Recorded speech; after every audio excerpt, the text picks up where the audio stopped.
A paz do Senhor Jesus, meus irmãos. Bem-vindos a mais um vídeo do canal Alerta Profético.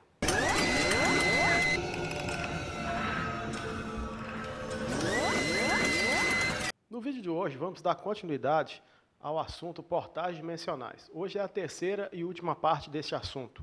No vídeo número 1, nós vimos as bases bíblicas para este assunto, chamado portais dimensionais. No vídeo número 2, nós nem mencionamos até mesmo os portais, mas nós deciframos o mistério de Gênesis 6 a respeito dos Néfilins. E apesar de não termos mencionado os portais no vídeo número 2, os Néfilins têm uma ligação muito forte com os portais dimensionais. E é o que nós vamos entender nesse vídeo. Pois dentre os vários conhecimentos transmitidos ao homem por estes seres, está o ocultismo e a abertura destes portais. E no vídeo de hoje, o vídeo número 3, nós falaremos sobre a união entre a ciência e o ocultismo, que foi um passo importantíssimo para a abertura dos portais dimensionais. E para mostrar essa união entre ciência e ocultismo, citaremos os nomes de alguns cientistas, filósofos, pensadores da antiguidade. E um detalhe é que grande parte deles, ou a maioria deles, era adepto de alguma seita ocultista. O primeiro deles, Platão. Platão desenvolveu um modelo matemático chamado Sólidos de Platão, que eram 5 pedras com formatos e encaixes variados, onde, expostas ao Sol, fazia-se o estudo da projeção da sombra, obtendo medidas precisas de distâncias dentro do planeta. E essas pedras, esses cubos, têm os seguintes nomes: tetraedro, hexaedro, octaedro, dodecaedro e icosaedro. Os pitagóricos pegaram as bases dos estudos de Platão e desenvolveram também, aperfeiçoaram o estudo de Platão, reunindo 5 cubos numa única esfera, resultando num mapa com 120 grandes círculos e 4.862 pontos, onde foi possível então demarcar os pontos de maior intensidade energética dentro do nosso planeta. E 2 observações.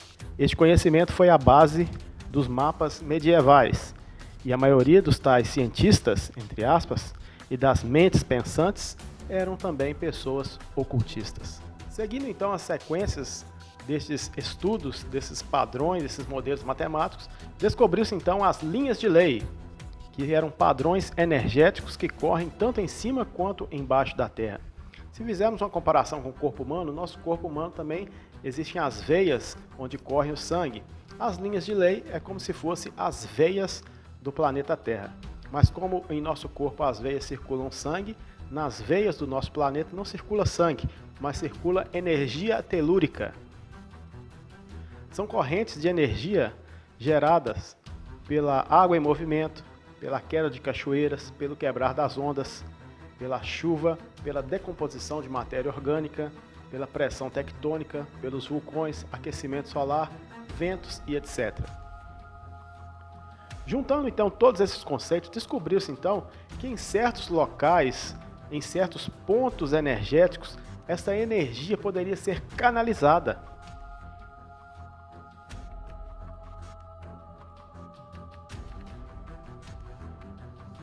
E potencializada através de monumentos que foram construídos na antiguidade.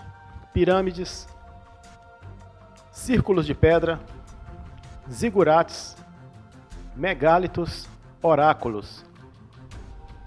E exatamente onde havia esses monumentos, nestes locais poderiam ser abertos portais dimensionais para acessar seres de outras dimensões, que nós conhecemos esses seres como demônios, e trazê-los ao nosso mundo.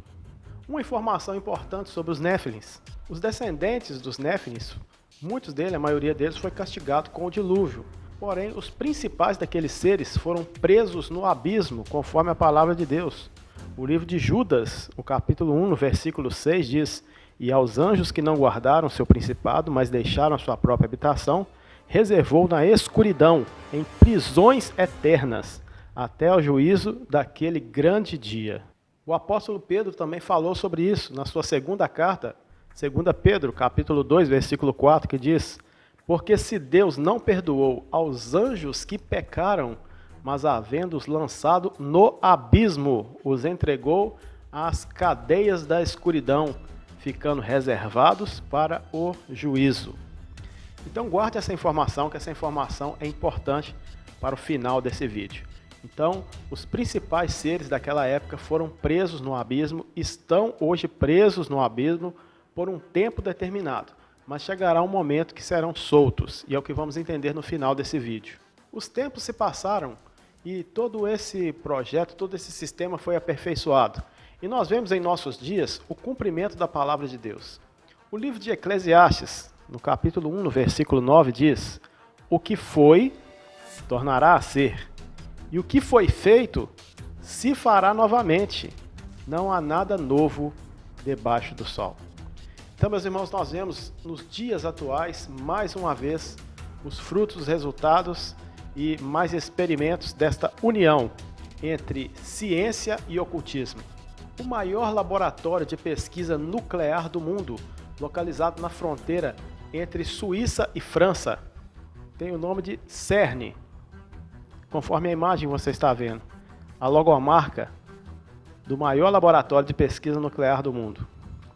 E na sua logomarca já carrega o 666, o sinal, o número da besta. Já podemos então ver na logomarca do maior laboratório de pesquisa nuclear do mundo algo estranho, que é exatamente o número da besta de uma forma subliminar ali na sua logomarca. Outro fato estranho: na entrada principal do prédio, do CERN, está uma estátua da deusa hindu Shiva. E o deus Shiva é chamado de o Destruidor, que destrói para construir algo novo, que é uma alusão a Satanás, que é o destruidor, que veio para roubar, matar e destruir. E o propósito dele é construir algo novo, que a elite global chama de Nova Ordem Mundial. Um outro fato curioso: um cinegrafista flagrou um ritual satânico no local, conforme as fotos que você pode ver. Neste laboratório desenvolveram o LHC, o acelerador de partículas atômicas. E qual o objetivo desta máquina? Reproduzir o Big Bang. Vibrar a 11ª corda da teoria das cordas, abrindo um portal para acessar outras dimensões. Descobrir a partícula de Deus. Acessar outras dimensões, universos paralelos e aquilo que chamam também de matéria escura. Vejam bem, querem acessar outras dimensões alcançando a matéria escura.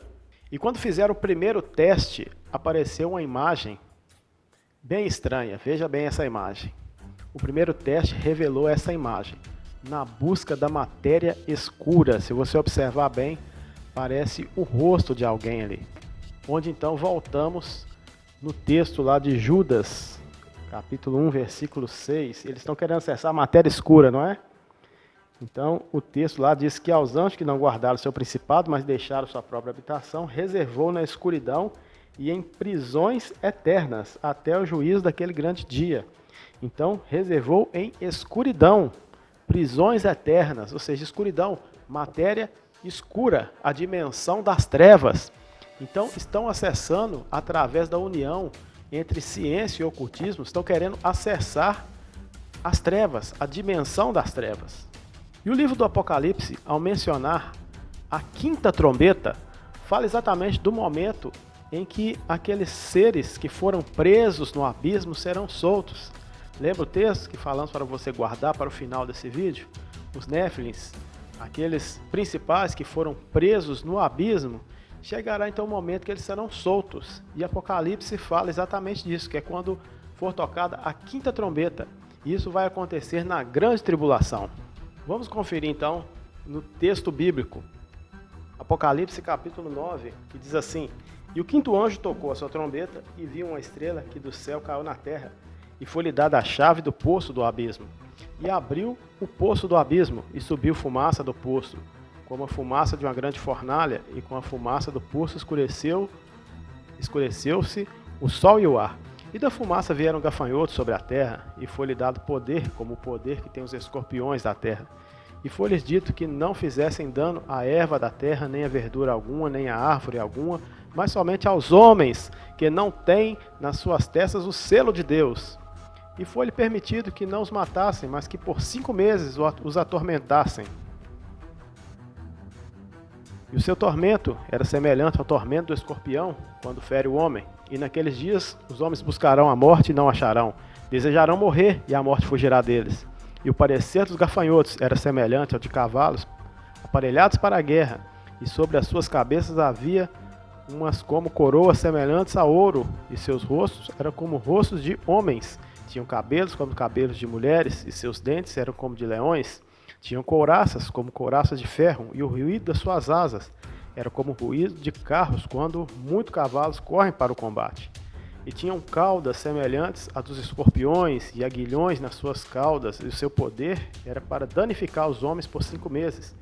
E tinham sobre si o anjo do abismo. Em hebreu era o seu nome Abaddon e em grego Apolion.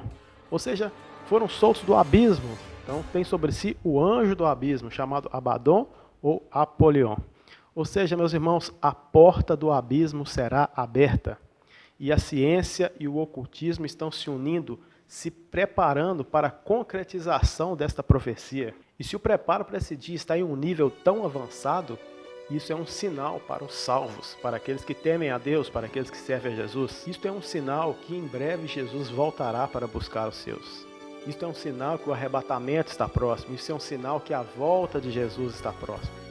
Então tudo isso, essa união de ciência e fé, o mundo sendo preparado para que as profecias se cumpram, é um sinal para nós. Em breve, Jesus voltará.